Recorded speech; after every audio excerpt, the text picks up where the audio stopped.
अब शादीशुदा महिलाओं को फुसलाना अपराध होगा। जबरन अननेचुरल यौन संबंधित अब क्राइम की कैटेगरी में नहीं आएगा। साथ ही महिलाओं, बच्चों और जानवरों से जुड़ी हिंसा पर सख्त सजा होगी। रहते ही अब FIR दर्ज करवा पाएंगे। ये सारे बदलाव देश में आज ही लागू हो चुके हैं। आज मंडे मेगा स्टोरी में जानेंगे नए कानून में किन धाराओं को बदला गया है। कुछ नए प्रावधान जोड़े गए हैं। सर इंदौर से जानते हैं कि देश में पहली बार क्रिमिनल कानून कब और कैसे लागू हुआ था। प्राचीन भारत में कानून व्यवस्था वेदों और रीति रिवाजों के साथ चलती थी। मुगल शासन में शरीयत कानून लागू हुआ भारत में ईस्ट इंडिया कंपनी के आने के बाद। साल 1934 में पहला कमीशन बना। लॉर्ड मैकोले इसके अध्यक्ष थे। मैकोले ने ही भारत में दंड संहिता यानी IPC का पहला ड्राफ्ट तैयार किया था और साल 1864 में तीसरा लॉ कमीशन बना।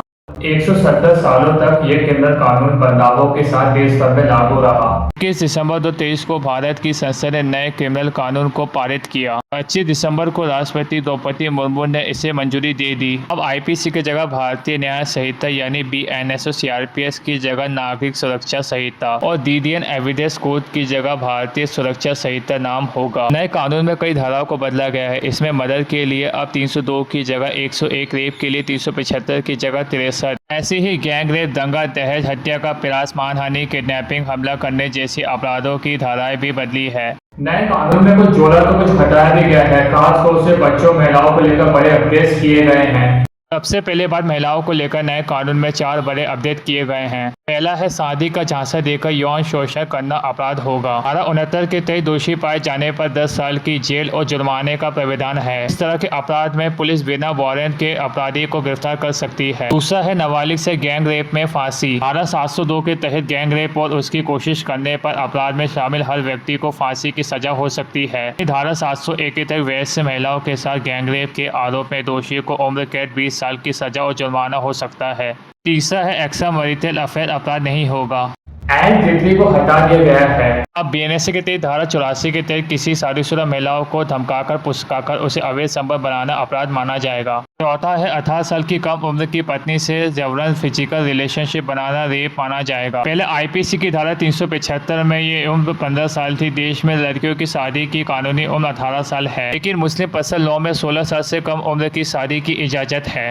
तो वही नए कानून के तहत बच्चों से जुड़े 2 बड़े बदलाव किए गए हैं। इनमें पहला, बच्चों की किडनैपिंग के मामले में 7 साल की सजा और जुर्माना दोनों हो सकता है। वहीं बच्चों की खरीद और फरोख्त में 7 से 14 साल तक की सजा का प्रावधान है। दूसरा है मीडिया अदालत की इजाजत के बिना यौन अपराध से जुड़ी हुई कोर्ट कार्रवाई को पब्लिक नहीं कर पाएगी। ऐसा करने पर सजा और जुर्माना दोनों हो सकता है। साथ ही मेडिकल लापरवाही की वजह से मौत होने पर दोषी पाए जाने पर स्टाफ को 5 साल की सजा और डॉक्टर को इन मामलों में 2 साल तक की सजा हो सकती है। हिट एंड रन के मामले में दोषी बिना पुलिस या मजिस्ट्रेट को सूचना दिए बगैर भाग जाता है तो उसे नए कानून के तहत 10 साल तक की सजा, जेल और 7 लाख रुपए तक का जुर्माना हो सकता है। भारतीय न्याय संहिता में छोटे मोटे अपराध के लिए कम्युनिटी सर्विस का जिक्र किया गया है, जिससे आम लोगों को फायदा पहुंचेगा। इसके अलावा BNS की धारा 251 के मुताबिक यदि कोई पालतू जानवर किसी व्यक्ति पर अटैक करता है या कोई नुकसान पहुंचाता है तो जानवर के मालिक को 5,000 रुपए तक का जुर्माना और 6 महीने तक की जेल हो सकती है। देश में बढ़ती मॉन्सून की घटना को देखते हुए BNS की धारा 103(2) के मुताबिक ग्रुप के धारा व्यक्ति को फांसी की सजा हो सकती है। लिंचिंग में उम्र कैद और जुर्माना भी हो सकता है। साथ ही इस बार आतंकवाद को क्रिमिनल कानून में शामिल कर लिया गया है। दोषी पाए जाने पर आरोपी को फांसी और उम्र कैद की सजा हो सकती है। भारतीय नागरिक सुरक्षा संहिता ने IPC के अब उन बड़े अपडेट्स को जानते हैं जो अब आम लोगों को राहत पहुंचाएंगे। वह पुलिस स्टेशन जाए बगैर घर पे ही FIR दर्ज कर सकेंगे। केस से जुड़ी हर जानकारी फोन पर मिलेगी। इसके अलावा अरेस्ट होने पर जानकारी देने का प्रावधान भी किया गया है। गंभीर मामलों में फोरेंसिक जांच जरूरी कर दी गई है और महिलाओं और बच्चों पर अपराध की जांच 2 महीने में ही खत्म करनी होगी। कानूनी मामलों में सबूत बहुत मायने रखते हैं। इन्हें लेकर सुरक्षा भारतीय अधिनियम में क्या बदलाव है, अब ये जान लेते हैं। अब